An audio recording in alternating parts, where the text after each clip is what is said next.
Et puisqu'on parle de peinture, ces pochettes de disques sont composées comme des tableaux, ces clips réalisés comme des films de cinéma. Bonsoir Mylène Farmer. Bonsoir. Merci beaucoup d'avoir accepté notre invitation. Vous sortez votre 11e album, Désobéissance. Alors on y retrouve ce style qui fait de vous la star que vous êtes depuis maintenant 30 ans. On y retrouve aussi des expériences musicales très surprenantes, comme à chaque fois. Avant d'en parler avec vous, regardez ce reportage tourné par Romain Gouachon et Julien Bervillet.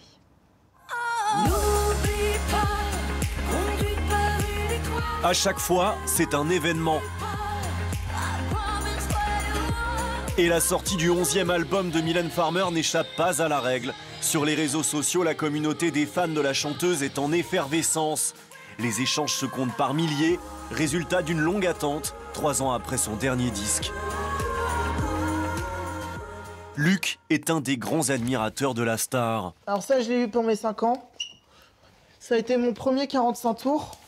Et depuis, sa passion recouvre les murs de chez lui en affiches, en disques et objets de toutes sortes. Là, on a la statue du Stade de France.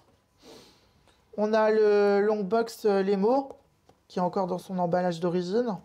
Là, on a le petit collector Timeless. Elle aime créer le buzz, la surprise. C'est quelque chose qu'on attend avec impatience. Ça nous donne beaucoup d'émotions. Le mystère de ce nouveau disque est éclairci au compte-gouttes, un premier single, Rolling Stone, sorti en janvier dernier par surprise. Et n'oublie pas, au mois de juin, en duo avec la chanteuse américaine LP, de nouvelles chansons ajoutées à une carrière marquée par tous les records. C'est la seule artiste en France qui a réussi à classer 48 singles dans le top 10 quand même. C'est quelque chose qui est totalement hallucinant. Il n'y a personne d'autre qui a réussi à faire ça. Pareil, au niveau de la mise en vente des places de concert, c'est la seule artiste française qui arrive à remplir aussi rapidement des salles de concert. Habitué aux concerts grandioses et à la mise en scène spectaculaire, son public attend fébrilement de nouveaux rendez-vous avec la chanteuse, probablement eux aussi à guichet fermé.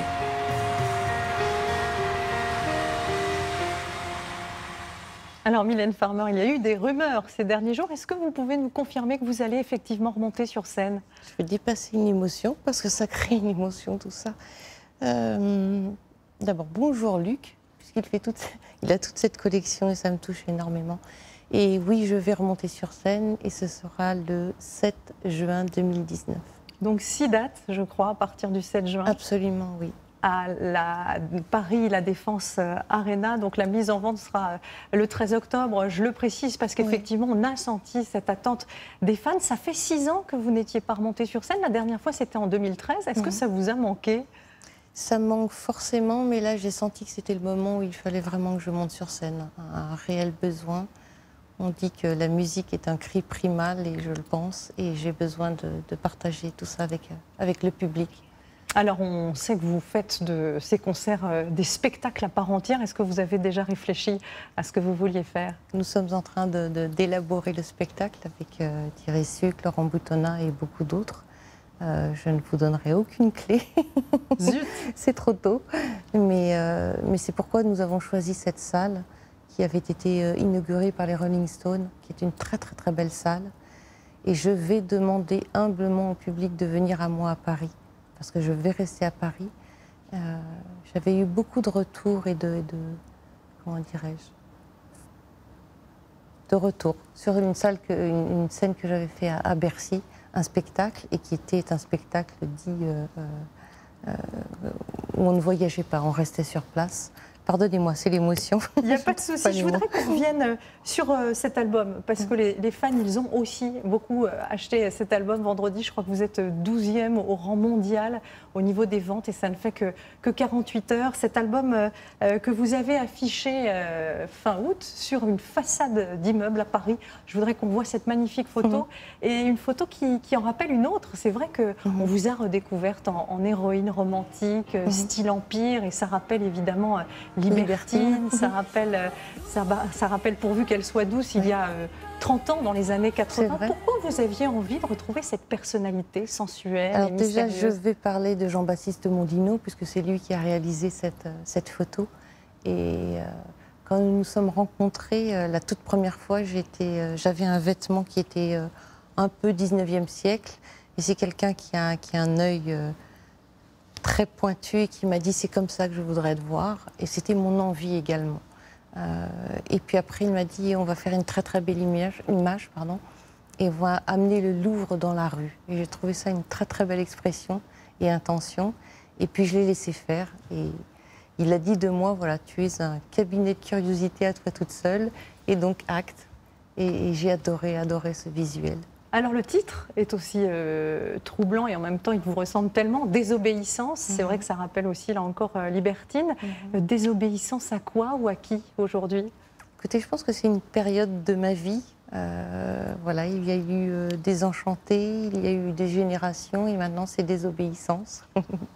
C'est le type de femme à laquelle vous voulez ressembler?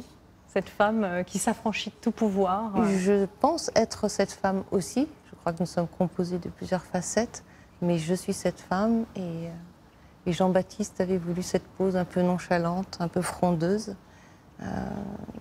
Et oui, je revendique totalement et cette posture et cette attitude. Alors je voulais vous montrer avant de nous quitter une petite vidéo parce qu'en juin dernier nous sommes allés à Moscou pour la Coupe du Monde et nous avons trouvé une petite curiosité qui va vous amuser sans doute. Nous sommes descendus dans la ville de Moscou dans une sorte de cave salle de concert et nous avons trouvé vos fans, des Russes qui étaient en train de chanter vos tubes. Vous êtes, on le disait dans le reportage, la seule artiste française à pouvoir provoquer cette ferveur dans le monde entier. Est-ce que ça vous fait plaisir ou bien évidemment. Est-ce que vous le comprenez? C'est compliqué de comprendre les choses, mais j'ai été accueillie par la Russie, par ce public. Et je suis émerveillée. J'adore la Russie, j'adore la culture russe, j'adore la littérature russe. Et je suis enchantée d'aller là-bas à chaque fois. Et bien sûr, ça me touche énormément et ça me fait vraiment plaisir. Oui. Merci en tout cas à Mylène Farmer d'être venue nous parler donc de ce 11e album Désobéissance qui est sorti vendredi. Merci beaucoup. C'est moi qui vous remercie. Merci beaucoup. Voilà, c'est la fin de ce journal. Demain, vous retrouvez Jacques Legros à 13h, Gilles Boulot à 20h. Tout de suite, je vous laisse avec Rendez-vous Sport. Je vous souhaite une très belle semaine et je vous dis à vendredi.